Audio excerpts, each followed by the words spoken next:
5 sikreto ng mekaniko. 10 taon na akong nagtatrabaho bilang mekaniko at alam mo ba kung ano ang pinakamadalas kong nakikita? Hindi yung malalaking sira, kundi yung mga simpleng bagay na hindi ginagawa ng mga driver hanggang sa dumating ang araw na magsisi sila. Kaya ngayon, ibabahagi ko sa inyo ang 5 practices na underrated. Hindi man ito laging pinag-uusapan, pero ginagawa ito ng mga taong seryoso sa pag-aalaga ng manual transmission nila.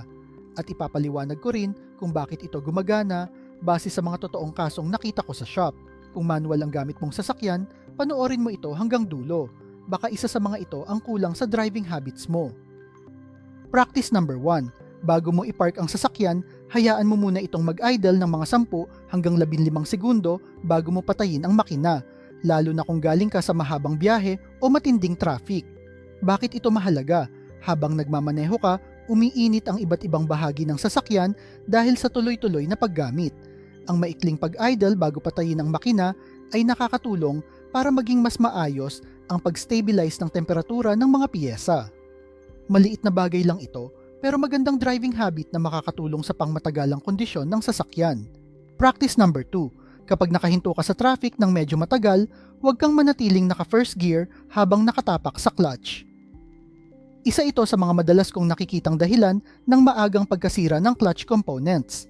Mas magandang ilagay sa neutral, bitawan ang clutch pedal at gamitin ang foot brake o handbrake kung kinakailangan. Ang tawag sa laging nakatapak sa clutch ay riding the clutch. Hindi mo agad mararamdaman ang epekto nito, pero unti-unti nitong pinapabilis ang pagkasira ng clutch.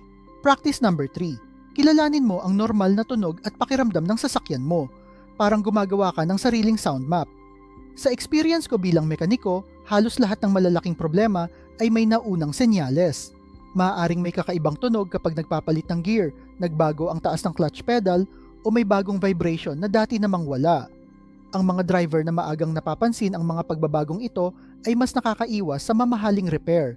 Kapag may napansin kang kakaiba, ipasuri agad. Mas mura ang maagap na inspeksyon kaysa sa malaking pagkasira. Practice number 4. Gamitin ang tamang paraan ng pag-downshift. May mga driver na bigla na lang nagda-downshift ng 2 o 3 gear habang mataas pa ang takbo. Bukod sa mas mabigat ito para sa transmission, maaari rin itong makaapekto sa kontrol ng sasakyan kung mali ang timing. Mas magandang mag-downshift ng paisa-isang gear habang maayos ding ginagamit ang preno. Ang engine braking ay dapat suporta lang sa normal na pagpreno, hindi ang pangunahing paraan ng pagpapabagal sa sasakyan. Practice number 5. Bago ka pa magpunta sa mekaniko, gumawa ka muna ng sarili mong feel test. Habang nagmamaneho, tanungin mo ang sarili mo. Pareho pa ba ang pakiramdam ng clutch pedal kumpara dati? Mas matigas ba o mas malambot? Kapag nagpapalit ka ng gear, smooth pa rin ba o may konting hirap na? Malaking tulong ang mga obserbasyong ito kapag nagpapacheck ka sa mekaniko. Mas madali naming matutukoy ang posibleng problema kapag malinaw mong naipapaliwanag ang nararamdaman mo sa sasakyan. Kaya makikita mo, hindi mo kailangan maging eksperto para mapangalagaan ang manual transmission mo. Kailangan mo lang ng tamang driving habits at kaunting disiplina. Hindi mo rin kailangang gawin agad ang lahat ng ito. Pumili ka muna ng isang habit na sisimulan mo, gaya ng paglalagay sa neutral kapag matagal ang hintuan sa traffic. Sa paglipas ng panahon, mararamdaman mo rin ang benepisyo nito.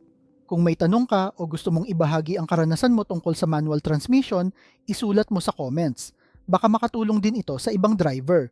Kung may natutunan ka sa video na ito, huwag kalimutang i-like at i-subscribe. I-share mo rin ito sa mga kaibigan mong gumagamit ng manual na sasakyan.